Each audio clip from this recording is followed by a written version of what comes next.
My name is Simeon Tegal. I'm an English journalist based in Lima, Peru.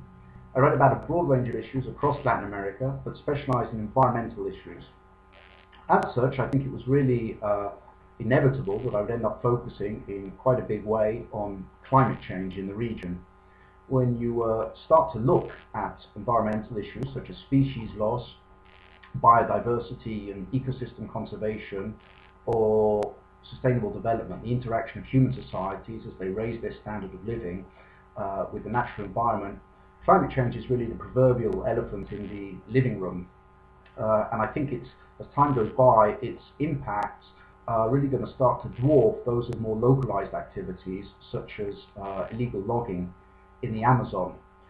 Since I began researching the series, a report was published by the Inter-American Development Bank, among others, that put the cost of climate change to Latin American nations at $100 billion per year by 2050, based on current emissions trends.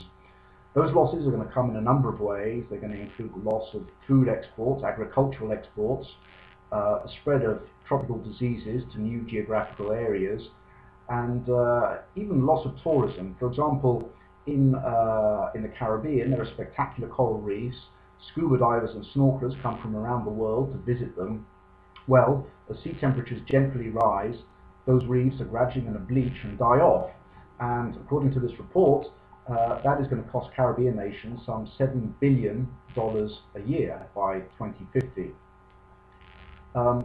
Despite the fact that it's such an important story, I think it's also an underreported story, both by English language media and also regional media in Latin America. I think one of the reasons for that is that many of these impacts, the early impacts, are the most noticeable, most visible, are occurring in pretty remote areas that are sometimes very inaccessible. The obvious example of that would be the high Andes.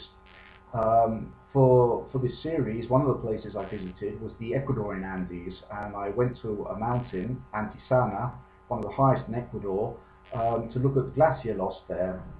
And what I saw was really quite stunning. A rock field the size of Central Park, probably, that just 10 years ago was covered with a thick layer of ice, and now it's a bare rock field in just 10 years. And that glacier that is gone now is gone forever. But to see that, you have to be able to get up to altitudes of 16, 17, 18,000 feet, something which is difficult for most people, of course, including journalists.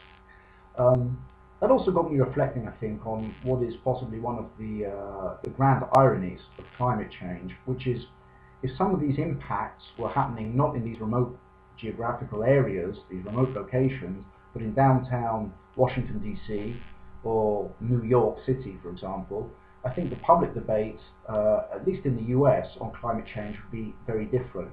While the rest of the world has really moved on from the question of, well, is climate change actually happening, and did we cause it? That's now been settled outside the US. And amongst US scientists, it's also, of course, settled. But in terms of the more broader public debate, it's still something that is contested, I think, in the US. And of course, until you accept the fact and recognize the fact that climate change is real, it's happening, it's impacting the poorest hardest, and we're causing it, until you accept all those basic propositions, you can't move on to really the very urgent question of, well, what are we going to do about climate change? What are we going to do about reducing emissions, reducing the impacts, and where we can't reduce the impacts, how are we going to adjust and adapt to them? And that's really, I think, an issue that the rest of the world is now grappling with, pretty problematically in many ways, but at least that's what the debate is about now there. It's not really there yet in much of the US, and I really I hope that in some very small way my series on climate change in Latin America might help to inform that debate and move it forward a little bit.